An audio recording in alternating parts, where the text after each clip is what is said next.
Et venons-en à la conférence de presse donnée ce matin par le porte-parole de la présidence de la République.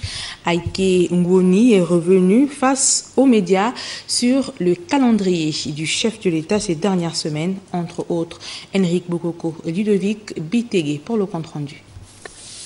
L'actualité du chef de l'État, revue et commentée durant cet échange traditionnel entre le porte-parole de la présidence de la République et les journalistes.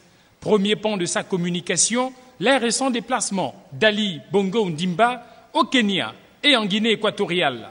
À l'invitation de son Excellence Uhuru Kenyatta, le président de la République, son Excellence Ali Bongo Ondimba, s'est donc rendu le 28 novembre dernier à Nairobi au Kenya. Le président nouvellement réélu a invité son homologue gabonais à s'adresser aux 60 000 personnes présentes au stade Kasarani de Nairobi.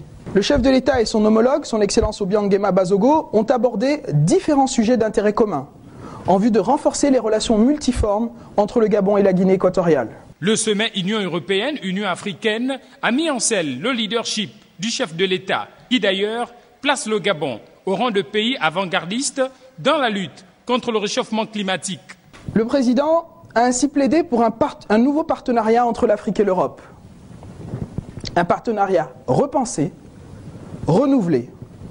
Dans l'esprit du président, je me répète peut-être, mais c'est important, il faut investir massivement dans le domaine économique, dans le respect total de notre environnement. Dans son propos liminaire, Aïké Ngoni Aïla Ouyoumi s'est apaisanti sur l'agenda international du chef de l'État. Je vous informe de la participation du président de la République au One Planet Summit qui se tiendra à Paris le 12 décembre prochain, soit 2 ans, jour pour jour, après l'adoption de l'accord de Paris.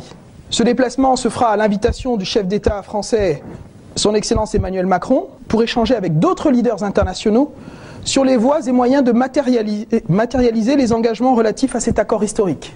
Au niveau local, le porte-parole de la présidence de la République est revenu sur les efforts consentis par le gouvernement en matière de sécurité et de développement des infrastructures. Le chef de l'État souhaite, c'est que l'on puisse dire aux Gabonais dans combien de temps ils auront des routes praticables et notamment la question de la route qui sort de Libreville, la nationale 1. Le porte-parole s'est dit satisfait de l'engouement observé durant le marathon du Gabon. L'une des 2 courses hors stade a bénéficié du label I2AF.